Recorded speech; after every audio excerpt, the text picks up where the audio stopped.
That's right, Moto fans. It's another Always Moto production, and it's this week's episode of the Emergency Department, brought to you by Leat Moto Australia and Technic Motorsport.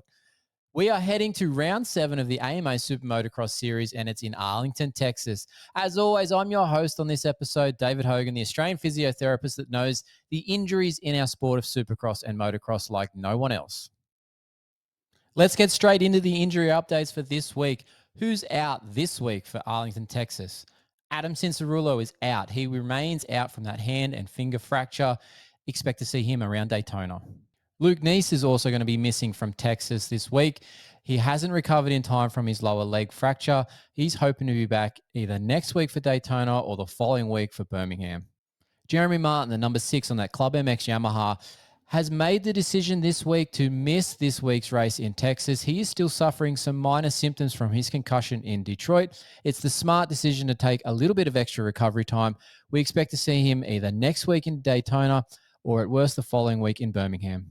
Jet Reynolds, the number 99 on the Club MX Yamaha, was recovering well from his AC joint separation in Detroit in the qualifying there that made him miss that race. He had recovered well and was returning to riding and training.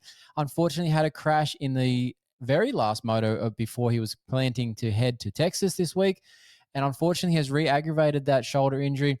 At this stage, the update from the team is that he requires surgery now for that shoulder.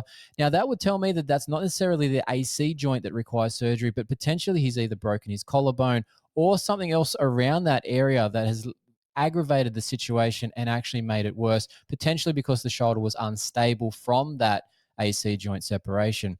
Tough news, no matter what it is. We'll find out more and we'll bring you those details shortly.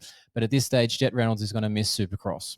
We've got the missing man at this point, Enzo Lopes, the number 50 this year, which you wouldn't know because you haven't seen him on track at all for the AMA Supercross to this date. He made the switch to Monster Energy Star Racing Yamaha prior to the season. He also had a small procedure done back in around November. Now, we know this information from using a translator app on his most recent posts on social media. Unfortunately, that procedure has left him with some complications following its completion that has meant that he hasn't been able to ride. Now, our sources at the team are telling us that he is not racing Arlington this weekend, despite where you'll read other places that he is. Our information tells us that he is not racing in Texas and that he is a week-by-week decision as to whether he'll be ready in the coming weeks moving past this round in Texas because he's still not quite 100% fit at this point in time. Cullen Park of the Phoenix Honda team is out for Supercross. He's had to have surgery on the wrist that he dislocated in Detroit. All right, let's switch gears. Who's returning this week in Texas? We've got the number 23, the new number 23 this year in Grant Harlan, finally making his return from a pelvic fracture suffered in Motocross of Nations last year in October. He's back on track this weekend. Also joining him back on track is Ty Masterpool of that HBI Racing Kawasaki team. He's making a return from an ankle cleanup procedure that was done pre-season. He's now finally ready to return to the track. Now, we've got some maybes on the return to the racing this weekend as well. Josh Cartwright had a crash in Glendale in the heat races and managed to do an AC joint separation. We've been in touch with Josh. He's 50-50 as to whether he will be racing this week or not. He's going to be a last-minute decision. So keep an eye out to see if Josh Cartwright makes it on track this week or not. And the man over my back shoulder here, Colt Nichols, he might be returning this weekend, maybe more likely to be Daytona or Birmingham. He has been back on the Supercross track following his rotator cuff injury. Time will tell when he is actually returning. He's not on the entry list at this point in time for Texas. We don't have any direct information from Beta or from Colt himself. We have to wait and see on that one. Now, just to wrap things up, some quick notes from the rehab and the emergency departments here on the Always Moto YouTube channel. We've got some tiny information, but there's not much more that's helping us fill in the blanks as to what's happened to Maximus Fulham at Pro Circuit Kawasaki. Ian Southwell in the team press release this week says that he is actually starting some more intense physiotherapy.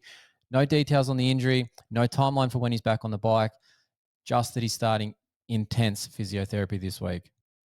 Braden Spangle managed to land on Addison Emery in Glendale in the L250 LCQ.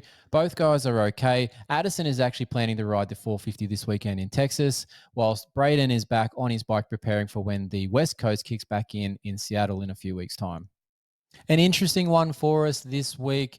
How does Chance Hymas on that HRC Honda compare this week after a couple of weeks off and able to rehab the knee that he seems to have re-aggravated in Detroit? How will it go? We don't know. We have been in touch with Chance a little. He was a little bit, coy with the information about, giving away too much. Sounds like he's doing a lot of rehab. We'll have to wait and see how this plays out, but I will be interested to see if he can make it through the remainder of the Supercross season without having further issues to the knee that he's seemingly re-aggravated in Detroit. And finally, Nate Thrasher, obviously that big crash in the heat race in Glendale on the 250 class there, had a concussion. He's on the concussion protocol. Given the time frame of about 5 to 6 weeks until the West Coast kicks back in Seattle, I dare say that Nate will be all fine, but we'll bring you more updates on that when we are closer to the return of the West Coast series. That's the updates from the emergency department this week, brought to you by myself, David Hogan, on the Always Moto YouTube channel. Make sure you subscribe to the channel, like the video, and make sure you check out leeatmoto.com if you need to gear up for your next ride, and check out technicmotorsport.com if you need some suspension work, parts, whatever it is. You might get it from the Technic Motorsport page, so check it out as well. Until next week, stay safe out there.